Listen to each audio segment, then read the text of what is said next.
Hey Chain Gang, welcome back to the 4 Chains.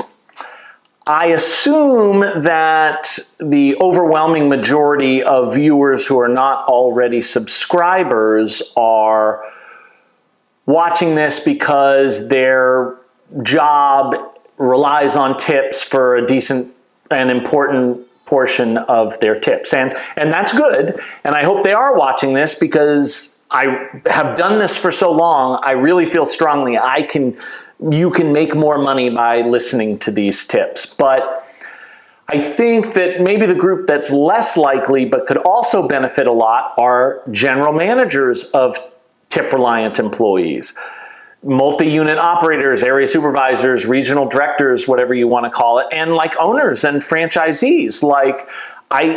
They could benefit from this by distributing this video to their tip-reliant employees, because what they're doing is giving those employees a raise and it's not costing them anything. And I think that the way we do it in our company and in Domino's is we simply send a link that we text, that seems to work the best, to our employees on the subjects, whether it's the, general managers for the how to build sales or how to raise profits videos. If you haven't seen those, check those out. Or this one for tip-reliant employees. It's an easy way to get that training in.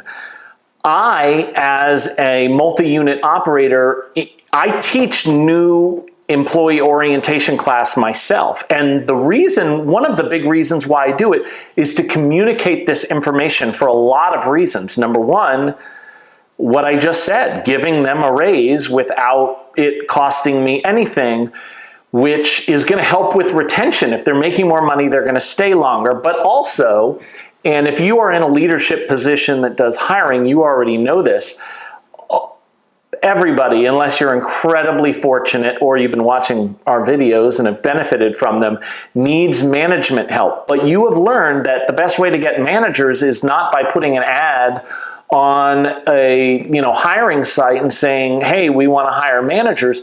It's employees at your store, like tip-reliant employees who get the job as like a part-time job. I know that that's when I started with Domino's, was because I just wanted a part-time job to earn some tips on break from college. But, I fell in love with the business. I fell in love with my boss. I thought he was just such an amazing leader to teach me things. And, I stayed for a few decades. So anything that can increase your employees' retention and income is a good thing, but also the fact that you're taking the time to teach them these things is something that they will appreciate and will also help with retention. Why am I qualified to make this video? Well, like most people, I have waited tables. I, at one point, was a bartender. I got my bartender's license. And when you're in those positions, at least in my case, I want to make as much money as possible. I want to please the customers as possible. I felt like it was a keeping score thing. So I paid attention to the things that really worked and maybe necessarily the things that did it. This video will benefit all tip-related employees, but it's coming from the perspective of my biggest qualification, which is all the years of delivering pizza. I was Driver of the Year twice, once for Frank Meeks, the greatest Domino's franchisee of all time, and once for Tim Boehm. And my stint with Tim Boehm, although it was brief, is actually more important here. It was in Southern California. And my manager at the time, we had to write down our tips, whether they were cash or credit card, for all of our orders. And he just noticed that my tips were consistently disproportionately high, and he was asking me why. And he thought, hey, I want all my employees to know these things. And he asked his franchisee whether he could pay me to teach it. And the franchisee, Tim Boehm, showed up, saw the class, and was like, hey, what if I pay you to teach this at all my stores? The amount of money he paid me, for me at the time, was a fortune. And, he appreciated it and named me Driver of the Year, and I still appreciate that. But those are the principles, plus other ones I've learned along the way, that I'm going to talk about today. Now, The first thing I want to do before I give you these 5 habits, these 5 strategies to get bigger tips, is for you to understand one concept, because this concept applies to all 5 things. This is the concept that is the difference between people who consistently get great tips and people who consistently do not. And it's kind of an analogy, and I tell this story at every new employee orientation that I teach.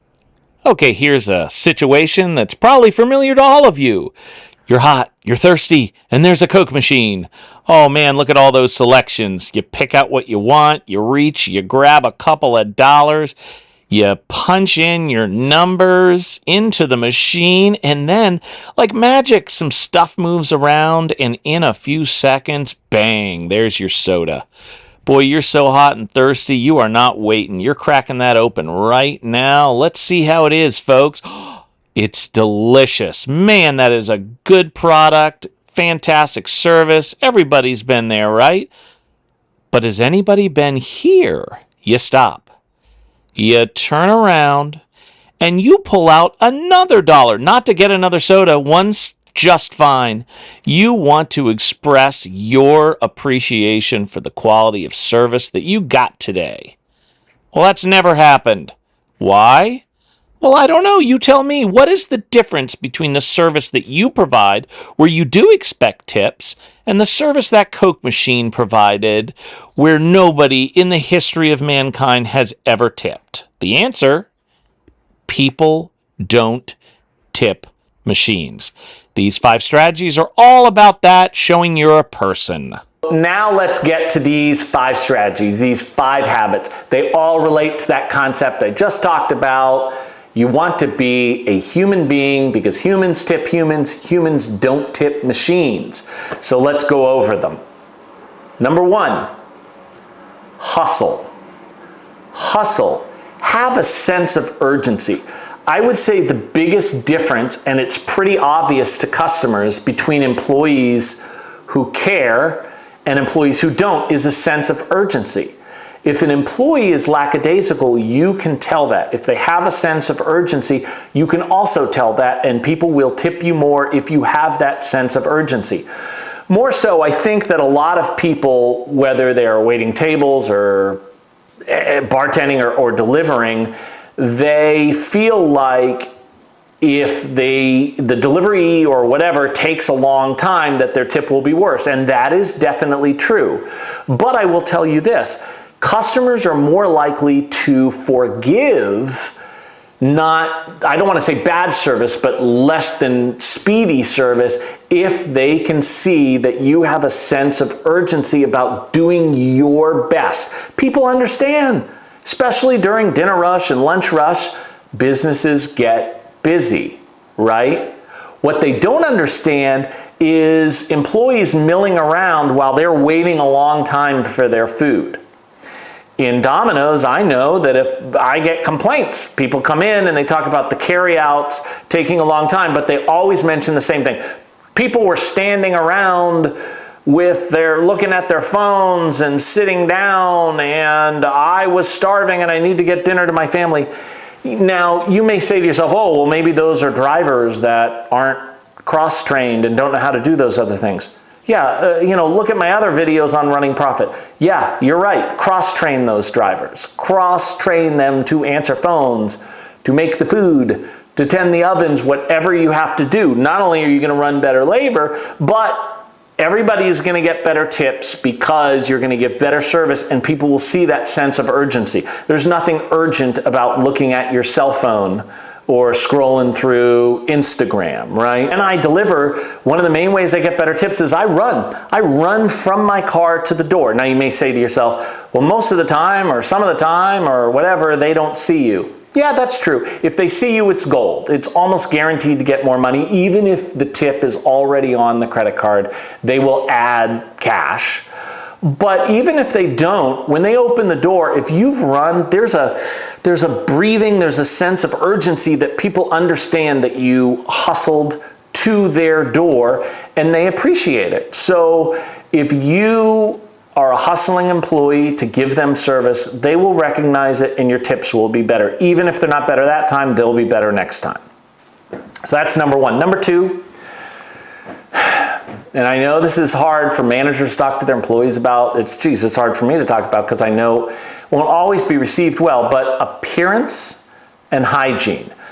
I think you may think that that's more, well, I know actually, that that's more important for waiters and bartenders than it is for delivery people. But that's because in the delivery industry, there's a concept that people don't really talk about that people really should appreciate because it's what makes our business kind of unusual. Think about what we're asking. We are asking the customer to open the door of their business where they keep their employees safe, but more importantly, of their apartment or house where they keep their family safe. We're asking them to unlock and open that door to who? To their friend? To a family member? To a neighbor? No. Who is it? Yeah, a complete stranger. Pretty much a complete stranger. So you want them to be comfortable with that process. I think that customers might not talk about this a lot, occasionally in a customer complaint, or even realize it. But you want to be the company that customers are more comfortable doing that with. That's why companies like Domino's tend to dominate. One of the unknown reasons why they dominate mom and pops, because mom and pops are not as diligent about enforcing hygiene and appearance standards, or they may not even have the standards as major companies are. So it definitely makes a difference. But, if you smoke, first of all, if you see our video on, how to treat your body, just quit smoking and use the money to become a millionaire, which you can do. But it's because smokers don't realize, because they're in it all the time, how much that cigarette smoke invades their vehicle and their uniform, et cetera, et cetera. Keep your breath good along the same smoking lines or any other lines, but also keep shaving. I mean, Domino's didn't used to allow any facial hair. Now they do, but just keep the lines clean so you look like a professional, you don't look like a hobo. Make them comfortable with the act of opening their door to a complete stranger. Okay, number three, this is definitely one of the major reasons, this applies to all positions, why I'm able to get better tips. Conversation. I think that drivers who don't get good tips kind of focus on speed. No, I don't even want to say speed, because if it was speed, they would move a lot faster, but they want to reduce the amount of time they spend at the door, and maybe that's why they don't, or maybe they're just uncomfortable with the social interaction. Get comfortable with it, okay? A few extra seconds will really increase your tips, will increase the order frequency, will really pay off, and just know the best conversation to do. It's pretty easy to pick out something to talk about that's not just, hey, how's it going? Your total is $32.25. A pet, let's say a dog. I don't care how mangy that dog is, how drooling that dog is, how unwashed that dog is. It's their dog or cat or whatever. They love it. So when you see it, no matter how gross it is the cutest dog. Oh my goodness, what kind of dog is that? I always say that because everybody loves their own pet. Complimenting the pet is fantastic. Sports. Listen, just relax. Okay, if your principals won't let you do this, I get it, but I'm a Miami Dolphins fan. But if somebody shows up at the door in a Tom Brady jersey, I'm like, TB12 for life, am I right? I mean, it doesn't matter. It's 2 seconds. It makes them happy that you are also a fan of the same thing, and it's a great way to increase your tips. One of the things that I do a lot is if I see a car in the driveway, particularly if it's like up on bricks or the wheels are off or the hood is open, but that kind of a car that's clearly being worked on, I know they're a car person, right? I will admit to not being a car person because I'm a multi-unit operator. When you do that, particularly in the pizza industry, that comes with a car almost exclusively, and so I just haven't had the need to be a car person. But I know the routines now. I always say the same thing. Hey, what do you got under the hood of that bad boy? And then they light up. Oh, I got a twin fold V6 and they got this. And you know what I added? I customized, blah, blah, blah. I wait till they stop talking and I always say the exact same thing. Ooh, man, I bet that baby really hauls. And then they light up again, guaranteed tip. That's number 3. Number 4, the call ahead. This is the only one of the 5 that applies to delivery only. The call ahead. It helps you both get higher tips because machines don't call ahead and have personal conversation, but it also limits the amount of time that you spend at the door, and so you can get more tips throughout the day. That starts to add up. I will call, I will look at my GPS. On Domino's app, it's incredible. You don't have to dial the number. There's just one button with a little phone receiver that you click and it dials them right away. And I will say, hey, this is Jim. I'm delivering your pizza. I want you to know. I always add a minute. If the GPS says 7 minutes, I tell them 8. I'm going to be there in 8 minutes. Is there anything I need to know about parking or, you know, anything about the delivery? Just you're asking them a question, and the reason you're asking it is because you want to give them better service. They appreciate that, but also you have now had a human interaction with this person before the exchange that involves a tip. So it's just absolutely fantastic. But also, if you deliver, you know what I'm talking about. People all the time will not answer the door. They will not realize that the pizza was going to get there, and so they're in the shower, or they're in the backyard, or they're playing video games, or they're in the basement with the movie blasting. If you call them and let them know when you're going to be there, they can prepare the money. Lots of times, particularly if the app is a tracking app where they can see where you go, you don't even have to knock. They're waiting for you. Sometimes when you say, is there anything I need to know, they realize their dog's in the yard and they meet you at the gate, but it's a personal interaction. It's, you know, you don't have to do it, so most delivery people don't do it, but it makes no sense to me because the effort is completely worth it. It saves you time and increases your tips. Do the call ahead. And then number 5, the goodbye. This applies to any tip thing, but this doesn't necessarily give you a better tip at the time, but it increases their order frequency, and lots of times it'll help you with the next tip will be higher, and that is the goodbye. Say something. Like during the pandemic, I started saying, when I couldn't think of anything more specific, stay safe. Okay, thank you very much. Stay safe. Enjoy the meal. That's a personal conversation. If the guy is or the girl is very personal at the door, you can say, all right, bud, see you later. It's gold if you know their name based on the app that gives you the name, or they identify the name, or it's a regular customer. If you can say, all right, Billy, we'll see you later. All right, Linda, we'll see you later. That is fantastic. People want to go where everybody knows their name. So those are the 5 things. Now listen, if there are other things, I haven't delivered my last pizza, so if there are other things, put it in the comments. If there are tips that you do, please put it in the comments. And like and subscribe to the video if you think it helps. We will see you next time on The 4 Chains.